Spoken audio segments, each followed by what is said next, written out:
دیکھیں آج ایک پریس کانفرنس ہوئی ہے انپریسیڈنٹڈ پریس کانفرنس کہ کبھی بھی آئی ایس آئی کے چیف نے میڈیا کے سامنے پریس کانفرنس نہیں کی اور اس کے ساتھ D G I S P R اور وہ پریس کانفرنس ساری پولیٹیکل کی انہوں نے. تو نارملی تو وہ سیکیورٹی میٹرز پہ کرتے ہیں پریس کانفرنس اور جو سیکیورٹی میٹرز کے باہر پریس کانفرنس ہوتی ہے وہ تو کرتے ہیں جو پولیٹیکل گورنمنٹ ہے. تو منسٹرز اویلیبل ہیں, ان کا کام تھا پریس کانفرنس کا, لیکن انہوں نے ایک انپریسیڈنٹڈ آج سٹیپ لیا. اس کے اندر انہوں نے واضح طور پہ کہا ہے کہ ہم پولیٹکس میں شرکت نہیں کریں گے, ہم پولیٹکس سے باہر رہیں گے. انہوں نے یہ بھی کہا ہے کہ اور بہت سی چیزیں کہیں, لیکن جو میں سمجھا ہوں انہوں نے ریٹریٹ کیا ہے کہ ہم ملک پینٹ کریں گے صرف جو ہماری آئینی رول ہے. دیکھیں مایوس تو ہم بھی ہیں, کیونکہ جو آج تک کیا ہوتا رہا پاکستان میں, پولیٹیکل گورنمنٹس آتی تھی وہ فیل ہوتی تھی, ملٹری گورنمنٹ آتی تھی لوگ مٹھائیاں بانٹتے تھے کیونکہ لوگ سمجھتے تھے کہ پولیٹیشنز پھر بھی پولیٹیشنز کرپٹ ہیں یا وہ ٹھیک نہیں یا وہ اس کوالٹی کے نہیں. تو جب فوج آتی تھی لوگ سمجھتے تھے اب ڈسپلن آ جائے گا اور لوگ اس کو سیلیبریٹ کرتے تھے. تو یہ ایوب خان کے مارشل لاء میں بھی ہوا, ضیاء الحق کے مارشل لاء میں ڈیوائیڈڈ تھی ملک, آدھی پیپلز پارٹی کے ساتھ تھے اور آدھے پھر ضیاء الحق کے ساتھ, جو کہ جس کو رائٹ اور لیفٹ کی پولیٹکس کہتے ہیں. جنرل مشرف آیا, لوگوں نے مٹھائیاں بانٹی کیونکہ لوگ تنگ تھے یہ دو مین پارٹیز کی 11 سال میں جو کرپشن تھی. دو دفعہ گورنمنٹس کرپشن میں نکالی گئی, دونوں گورنمنٹس. تو لوگ جنرل مشرف کو ایک دیکھتے تھے کہ ایسے کوئی سیویئر کہ وہ اب آ کے یہ کرپشن ختم کریں گے اور ملک کا نظام ٹھیک کریں گے. لیکن اس باری کیا ہوا ہے, اس باری جب گورنمنٹ ہٹائی گئی ہماری اور یہ رجیم چینج کانسپریسی جو تھی, وہی دو پارٹیز آ گئیں جن کے جانے پہ جنرل مشرف کے دور میں سیلیبریشن ہوئی ان کی کرپشن کی وجہ سے, اور جن کی وجہ سے مجھے ووٹ پڑی. مجھے لوگوں نے ووٹ اس لیے ڈالی 2018 میں کہ لوگ ان کی کرپشن سے تنگ تھے. تو جب وہ واپس آ گئیں پرابلمز ادھر سے شروع ہوئے.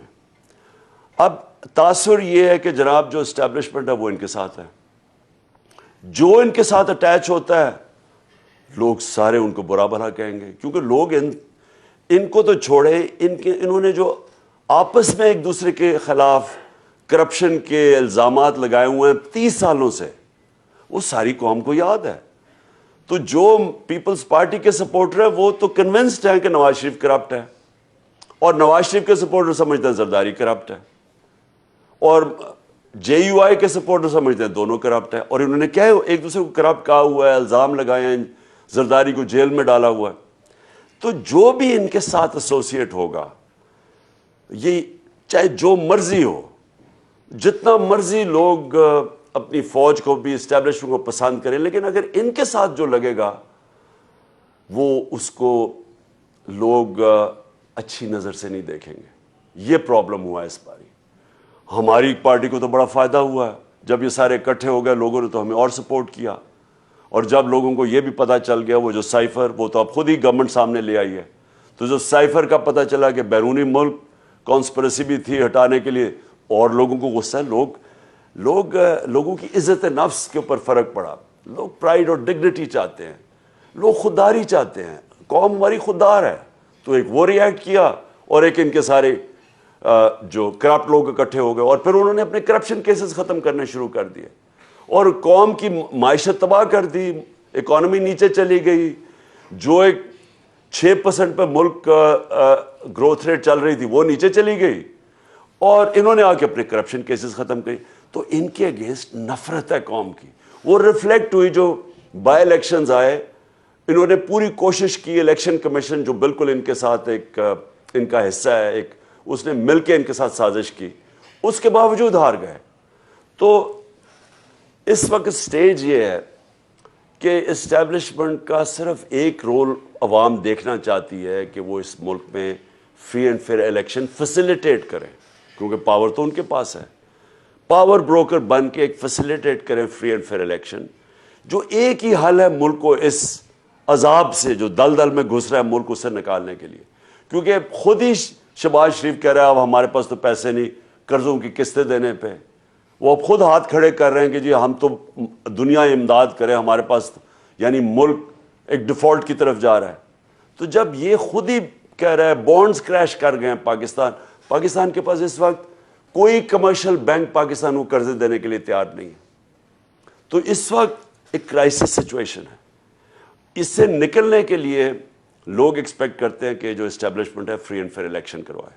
وہ کیوں کروائے؟ کیونکہ اس سے پولیٹیکل سٹیبلٹی آئے گی. پولیٹیکل سٹیبلٹی آئے گی اور اس کے بعد پھر اکنامک سٹیبلٹی ہوگی.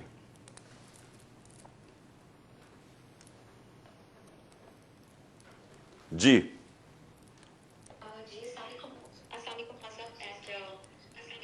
میرا کوشچن تو نہیں ہے, بیسیکلی میری آپ سے ایک ریکویسٹ ہے. سب سے پہلے تو میں نے یہ کہنا تھا کہ انشاءاللہ ہم سب کو اوورسیز پاکستانیز کو یہ ہمیں پر امید ہے ہم کہ یہ لانگ مارچ بھی کامیاب ہوگا, آپ کامیاب ہوں گے انشاءاللہ, اور یہ پاکستان کی کامیابی ہے انشاءاللہ.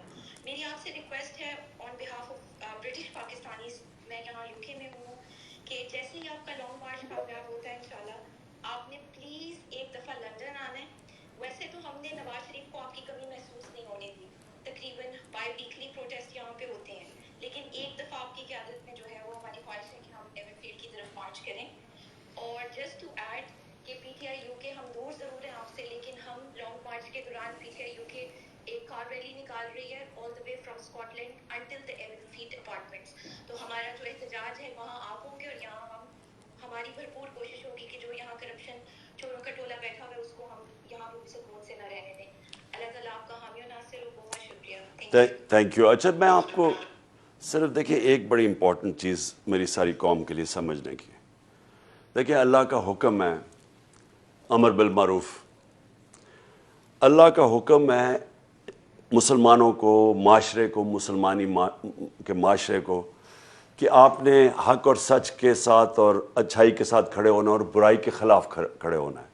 اس کو جب بھی میں یہ بات کرتا ہوں تو بدقسمتی سے کوئی لوگ سمجھ جاتے ہیں کہ جی میں جب کہتا ہوں کہ انسان کو اللہ نے اجازت ہی نہیں دی نیوٹرل ہونے کی. یہ قرآن کی آیت ہے کہ کہیں نہیں لکھا وہ قرآن میں کہ آپ نہ سچ کی طرف نہ آپ اچھائی اور نہ برائی کے ساتھ بیچ میں کھڑے ہو جائیں. کہیں نہیں قرآن میں لکھا ہوا. اور جو مغربی معاشرے ہیں, مجھے افسوس سے کہنا پڑتا ہے کہ میں نے جو سارا تجربہ میرا انگلینڈ کے اندر بڑی دیر میں نے ٹائم گزارا اور پھر میں دنیا بھی پھرا, وہاں واقعی امر بالمعروف ہے. ان معاشروں کے اندر اگر کسی کے اوپر چوری اور کرپشن کا دھبا لگ جائے